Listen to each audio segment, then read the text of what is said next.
জানি সার্সি প্রায় মৃত্যুর দ্বার প্রান্তে পৌঁছে গিয়েছিল, কারণ সে শুধু ডেনারিসের প্রাণের থেকেও প্রিয় পালিত ড্রাগনকে হত্যা করেই থেমে থাকেননি, বরং তার সবচেয়ে বিশ্বস্ত সহচারী মিসান্ডিকেও সবার সামনে শিরচ্ছেদ করতে বলেছিল। তারপর যা ঘটল তা সবাইকে হতবাক করে দিল।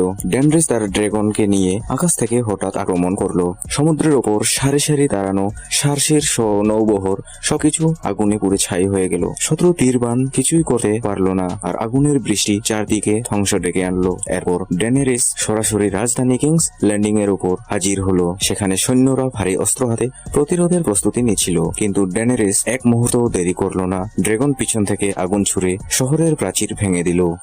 যুদ্ধ শুরু হওয়ার আগেই অর্ধেক সৈন্যবাহিনী পুড়ে ছাই হয়ে গেল। সবাই ভেবেছিল এবার যুদ্ধ সমানে সমানে হবে, কিন্তু কিছু বুঝে ওঠার আগেই সার্সির প্রাসাদের চারপাশ ধ্বংস হয়ে গেল। ডেনারিস, যিনি এক সময় দয়ালু হিসেবে পরিচিত ছিলেন, এখন সাধারণ মানুষের উপরও আগুন বর্ষণ শুরু করলেন। দুর্গ থেকে গুলি, চারপাশে শুধু আগুন আর আর্তনাদ। মানুষ প্রাণ বাঁচাতে ছুটছিল, কিন্তু কেউই রক্ষা পেল না। সার্সির চোখ দিয়ে অশ্রু গড়িয়ে পড়ল, কারণ সে কল্পনাও করতে পারেনি তার শেষ এত বেদনাদায়ক হবে। শেষমেশ ডেনারিসকে থামানোর দায়িত্ব নিল তার প্রিয়জন জন স্নো, যাকে সে সবচেয়ে বেশি ভালোবাসত। সে ডেনারিসের পিঠে একটি ছুরি ঢুকিয়ে দেয়। ডেনারিস তার চোখের সামনে আস্তে আস্তে মৃত্যুর কোলে ঢলে পড়ে। ড্রাগন ক্ষুব্ধ হয়ে আয়রন থ্রনকে জন স্নোকে আগুনে গলিয়ে দেয়, যেন বুঝিয়ে দেয় এই সিংহাসনই সব বিপর্যয়ের মূল।